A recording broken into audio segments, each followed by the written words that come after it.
In the absolute zero of the biological world, there's a place where life should not exist. A landscape of crushing silence, where the wind screams across ice sheets that have sealed the ocean shut for millennia. Here, the laws of thermodynamics argue against survival. To live here is to fight a war against entropy every single second. Yet, something moves in the whiteout. It is a massive phantom, a half-ton of muscle and fury moving with the silence of falling snow. It is the Ursus maritimus, the sea bear. But to understand this creature, you must forget everything you know about the slow, grinding gears of natural selection. Evolution is usually a marathon, a game played over millions of years of trial and error. But the polar bear? The polar bear is a sprint. It is a biological rush job, a frantic, desperate mutation that somehow produced the perfect organism. Nothing about this animal is normal. It is a land predator that has conquered the ocean. It is a creature of heat thriving in the heart of a deep freeze. It is the Arctic's ghost predator, and its existence is one of the most improbable events in the history of life on Earth. To understand the ghost, we must look at the timeline, which is startlingly short. Most apex predators, sharks, crocodiles, big cats, have lineages stretching back deep into the fossil record. They are old money. The polar bear is the nouveau riche of the animal kingdom. Genetic fragments and fossilized jawbones tell us a story of rapid, violent divergence. Less than 500,000 years ago, a mere blink in geological time, the ancestors of the modern brown bear found themselves on the edge of a changing world. The northern latitudes were freezing over. The lush tundras were hardening into ice fields. Most animals retreated south, following the warmth. But a specific population of brown bears did the unthinkable. They walked into the ice. They moved toward the cold, not away from it. Isolated by glaciers, cut off from their kin, they were subjected to evolutionary pressure so intense it should have wiped them out. Instead, it rewrote their DNA. In just a few thousand generations, they shed the traits of the omnivorous forest dweller and became hypercarnivorous marine machines. This wasn't a gentle transition, it was a genetic explosion. They didn't just adapt to the cold, they became the cold. They're the youngest of the 8 bear species, yet they're the most specialized, a testament to how quickly nature can craft a monster when the stakes are absolute survival. Look closer at the beast. Strip away the romanticized image of the fluffy white bear and look at the engineering. Every inch of this animal is a violation of standard biological norms. It starts with the coat.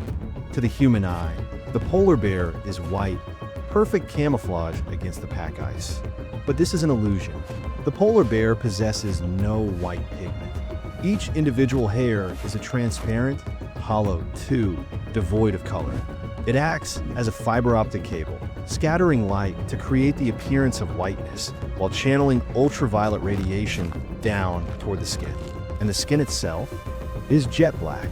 The bear is a solar collector wrapped in a prism, absorbing every photon of heat the weak Arctic sun offers. Beneath that optical trickery lies a layer of blubber up to 4 inches thick. This isn't just insulation, it is armor. It renders the bear almost invisible to infrared cameras. They are so perfectly insulated that their biggest problem isn't freezing to death, it's overheating. They're a furnace that cannot be dampened. Move to the paws. They're the size of dinner plates, 12 inches across, acting as snowshoes to distribute their immense weight over thin ice. But flip the paw over, and you see the true specialization.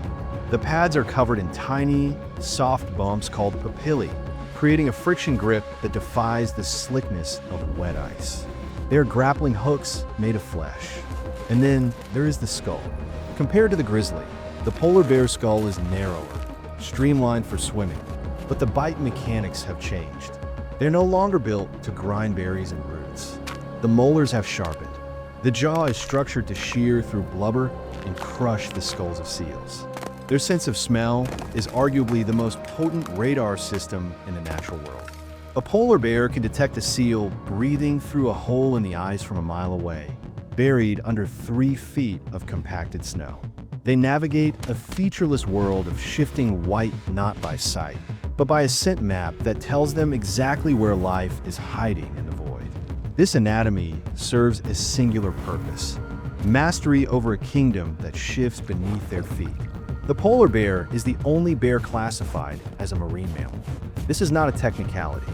They spend months at sea, swimming hundreds of miles without touching land. But their true mastery is revealed in the hunt. This is where the ghost earns its name. The Arctic ice is not a static platform. It is a chaotic, fracturing crust over a dark ocean.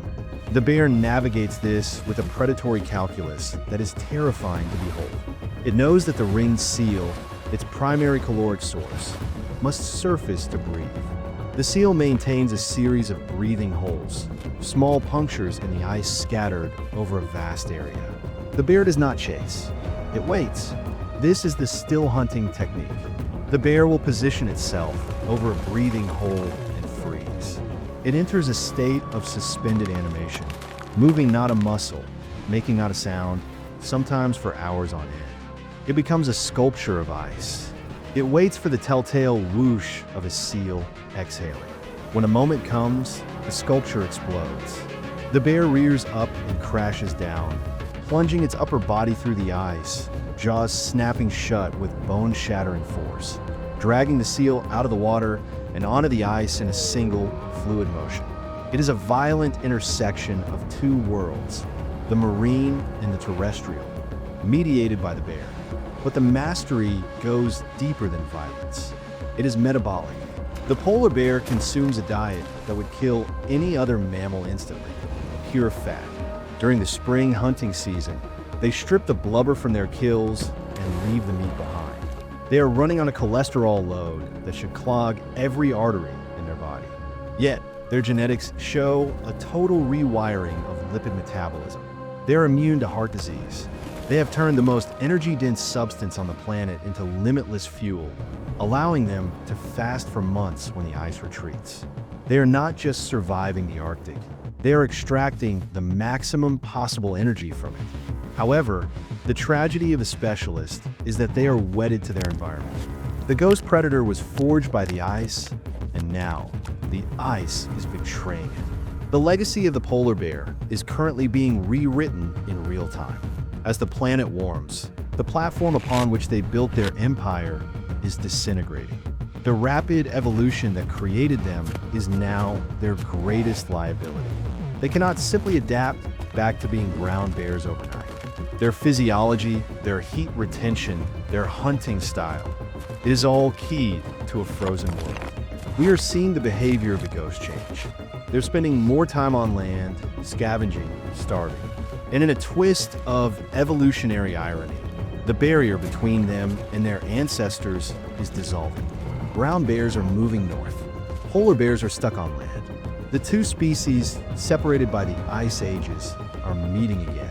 We are now seeing Pisley or Grolar bears, hybrids born of this desperate reunion. The distinct, white-coated phantom is slowly being absorbed back into the brown gene pool from which it sprinted away 500,000 years ago. The polar bear stands today as a monument to nature's ability to push the boundaries of what is biologically possible. It is a creature that walked into the ice and became a king. A white shadow drifting through the blue dark, silent, lethal, and magnificent. It reminds us that evolution is not just a history lesson. It is a living, breathing force, capable of creating miracles in the snow, even if those miracles are destined to melt away with the ice that made them.